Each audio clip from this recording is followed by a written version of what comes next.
Hello and welcome, and in today's video I'm going to show you the top 10 bread and butter Ark Tames. So without further ado, let's get straight into this. In at number 10 we have got the Carnotaurus, and for me this is a very bread and butter creature. It is almost a no-brainer for taming one of these things, and it may not be the same for you, but I do kind of come from a more, let's say, older time of playing Ark, and obviously because I've played the game for a while, I tend to like a lot of the creatures which are introduced a lot earlier on in the game, and I really did use the Carno a lot back in the day, and I still hold it up to a very high standard these days, obviously, and that is why I put it on this list, because I can't really imagine, like, my brain doesn't really work properly if I don't tame a Carno in all of my playthroughs when there's obviously Carnos on the map. It's just instinctively, I need to go and tame those Carnos, and some people probably aren't like that. Actually, quite a lot of people aren't like that, but from my personal experience and my personal taste, I really do just like, I need one of these creatures, and that may be the same for you. And also, if you did watch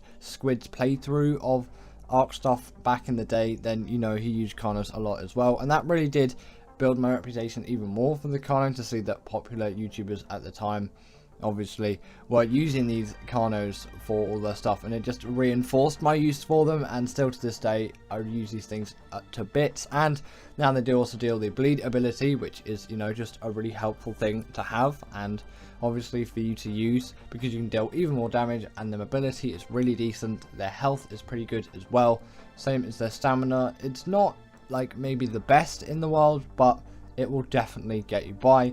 The weight is a little bit lower than what I remember it being, but that really doesn't matter too much for a creature like this. Next up, we have got the Pteranodon, and this is like pretty much everyone's first fly in the game. It makes sense to put this thing here, as it's just, it kind of forms quite an essential part of a lot of people's Ark playing, and you know, for that it definitely does deserve to be on the list. For those reasons, it is an extremely useful creature because its shadow is unlocked so early on, and you get yourself a pretty fast, efficient, speedy flyer, capable of doing some raids in the early game as well with that spin attack. The only real downsides being obviously their really low stamina and not great weight either, but you know, if you do tame a high enough level, that can be quite easily avoided, and obviously you can just level them up as well, which will vastly improve your experience with these things. The only real difficulty you'll probably have if you're taming one of these for the first time isn't really the taming, because it is simply done with the Bolans and Trancos. It's just, you know, getting all that necessary chitin or keratin. I would definitely recommend using chitin.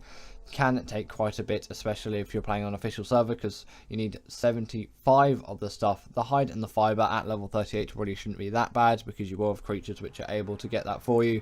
Yes, that may be your only real difficulty with it, but it is definitely well worth it, and universally people use these things all the time, and it is really truly a great creature, and it's definitely one you should be getting into if you haven't got into one already. And if you haven't even played Ark yet, and if you're just starting out even, this is definitely a creature which you want to be aiming for.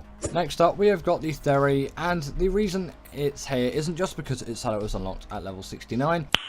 Nice. It is because this thing is such a great berry gatherer of all kinds of resources, including things like fiber, berry, wood, thatch, hide and meat, keratin, chitin. Those resources you can gather just the lot with this creature. Also, its saddle is unlocked relatively early, considering the use you can get out of this creature. Obviously level 69, nice, is still quite late on into the game. It still is pretty early compared to some other options which would give you the same level, which actually, in all fairness, there pretty much isn't any. Like, obviously you have the moss chots for doing loads of fiber gathering, but it can't compare to the amount you can gather with this thing. It's got its little tickle fingers. It can really get in there and do all of what it needs to do. But also, this thing is a very good contender, and it should be a great contender on your list for doing the dragon boss fight, as it is particularly harsh to carnivores, and obviously this isn't a carnivore, so you can avoid all of that, and the Theri deals a ton of damage. You can probably tell considering how large the claws on this thing actually are, and your only real downside to doing it this way instead of using traditional carnivores is that sweet vegetable cake, which you'll need to heal them quickly and efficiently. can be quite a strain to actually get because they're quite expensive compared to just normal meat, which is very easy to gather, but if you have a Daedon, you should be alright. Next up, we have got the Thyla in at the number 7 spot, and this creature is so universally used across the island for its amazing travel and damage capabilities. It spawns in the redwoods on pretty much any map, but it definitely does spawn quite a lot in the redwoods biome on the island, so it is definitely a very good choice for beginner Ark players and Ark players which are just playing on their first map, and also people that are new to ASA as well, as the island is the first map you'll get and is the most accessible one to all Ark players out there. So it really is a no-brainer to get one of these things, and I know the redwoods can be quite a difficult terrain to traverse, especially in the early stages, but if you take your precautions seriously and you look around your environment while getting through, and you do bring some sort of suitable protection in case of an emergency happening and you being in quite a grave state of danger, then you should be really fine. The tranking of this thing is easy as long as you have it trapped, and then you have yourself an extremely great carnivore capable of dealing tons of damage and the bleed ability on top of that as well. They can also scale any kind of wall or vertical surface like you've been seeing throughout this B-roll, and the sad thing is with ASA's terrain, they do get a little bit stuck in a lot of places, but pretty much every creature does. So, you know, I wouldn't worry too much, but it just can be a little bit of a hindrance if you are playing in ASA, so maybe don't go up some of those steeper mountains with this thing, or if you do, then be aware that you might get stuck in some places. Also, you can see that bleed ability here being dealt onto a Kentro, which obviously they do deal damage back, but still you're going to be dealing tons of damage into that thing, and very quickly this thing is completely decimated. That's why the bleed ability is so good, because it works on a percentage based scale instead of just a raw damage scale. So yes, the Thyla is definitely a big contender, and you should be taming one if you have the map to tame one, which everyone kind of does. It's on the island and you're at the right level to actually do so. Next up, we have got the Desmodus, and this creature's sanguine elixir makes it really a no-brainer bread and butter creature for me. I will just go onto Fielder, get myself one of these Desmoduses, and then just transfer it onto the island or whatever other map I might be playing on. In the moment, I'm playing a lot of Gen 1 because I finished off Extinction and I'm going to Gen 1. I've done all these before, but I'm just replaying through them because I feel like it.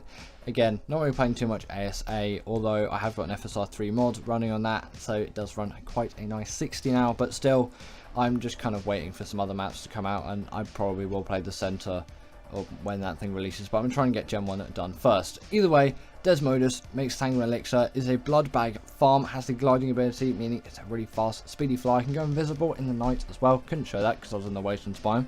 Bit of a numpty there. It can also grapple onto any kind of wall or ceiling like the Tapijara can. Just make sure not to dismount when you do this, because I know someone out there has accidentally done that, and I've done that as well. Just always remember to do the jump button and not the dismount button, because, you know, you're always going to get issues with things like that. In at number 5, we have got the Rex, and this creature is here just because it is one of those bread and butter essential tames. They spawn on the island and most maps. They also do have an X variant on Gen 1, which provides even better performance out of this creature. They are very big, hunking beasts, but despite that, they are ridiculously easy to tame, especially on ASA with that new baby mechanic.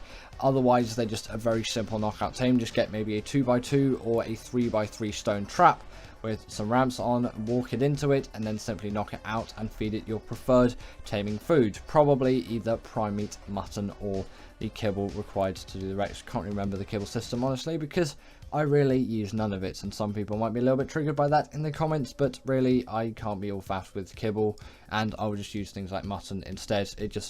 I don't really care too much about the 100% effectiveness or all of the faster taming. I can wait, it's fine. I do have some buffed rates anyway, so I'm not going to be waiting absolutely ages for any sort of tame.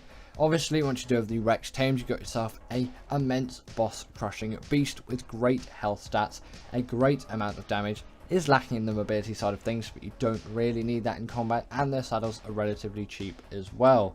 and very easy to get on ASA as they're in drops all over the place, and you can very easily get these things even like before you even get a Pteranodon, because if you get like something like a Bronto to kill off the parent Rex, then you can simply just press E on that baby Rex and boom, you've got yourself a Rex. And as long as you're not playing on official, that thing will raise up pretty quick and nicely. Next up, we have got the Deinonychus, and this creature is here because it can do so much. It deals bleed damage to bosses, it travels at an insanely ripping speed, and it can do all kinds of cool parkour maneuvers, and I really do have to thank this tame for being in the game, as the amount of progress I've made with this creature throughout my Ark playing is insane, and I can't really imagine a world of Ark without this creature. Quite a lot of people are like that with the Shadowmane as well, but I find I'm not too miffed with that creature. I go occasionally through some phases of liking that creature. I still definitely do like that creature, don't get me wrong, but I find the taming of it just a whole lot of laborious nonsense, which I really don't want to get involved with. But once I do have them, I really do enjoy them and use them a lot. Just the Deinonychus is a much easier tame, and for me just a better creature.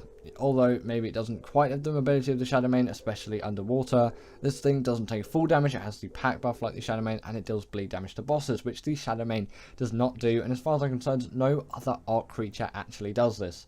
So it gives it a huge edge, and obviously their attack speed is ridiculously fast as well, so they can really ravage bosses to shreds. And like I was saying before, they can parkour up any kind of wall or vertical surface. They really don't struggle with this whatsoever. It does take a little bit of learning because it's a less elegant solution than something like the Thyla, where it just walks up, the same as the Rock Drake, they do that. But you know, after you've just spent a little bit of getting used to, at least that's what it was like for me, this really is just a perfect creature, and I would definitely recommend you get one of these things. In at number 3, we have got the Bloodstalker, and for me, this is my go-to ocean creature, no questions asked, and exploring the ocean, doing underwater caves and all that stuff is quite a big part of my Ark playing, especially considering I'm doing a lot of Gen 1 at the moment. The ocean biome is quite prevalent throughout that, and obviously just traveling on this thing is pretty much like essential. It's essential to travel around in Ark, and on Gen 1 this is kind of your only option. But just on a broader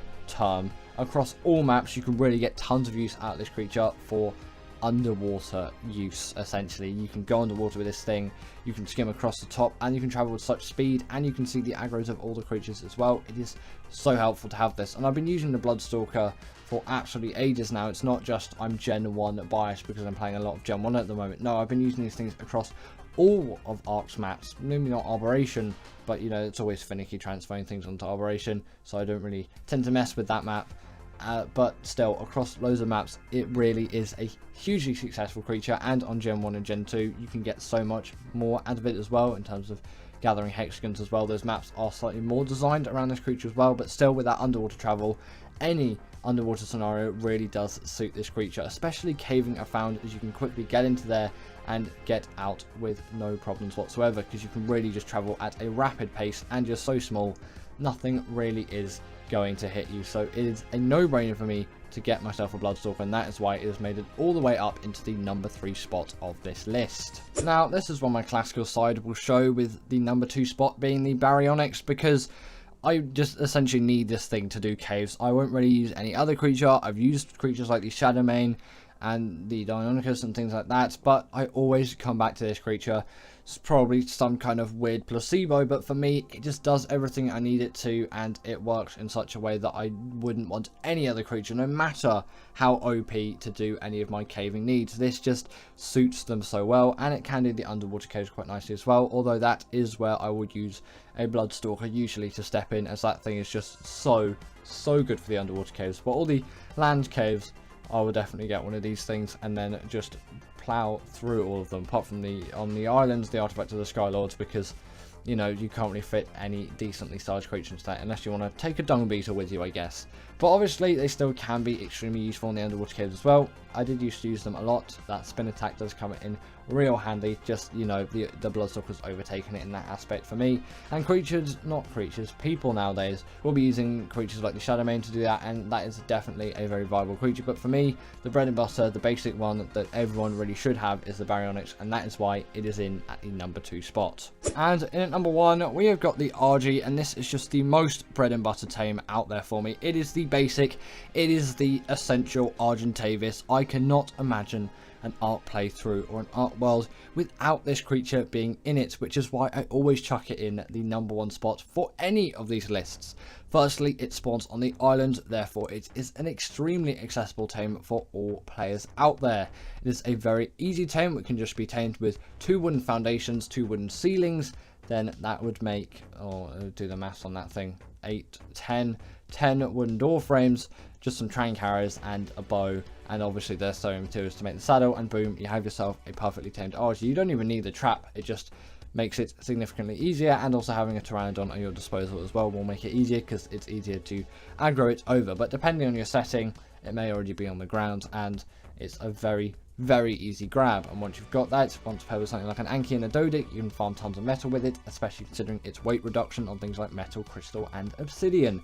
Its saddle also acts as a portable smithy, so if you're out anywhere and any of your metal tools or armor breaks, you can always quickly repair it on the Ardy, as long as you do have some spare metal ingots in its inventory, which won't really be a worry as its weight is tremendously high, and also its stamina is decent enough to go over long distances.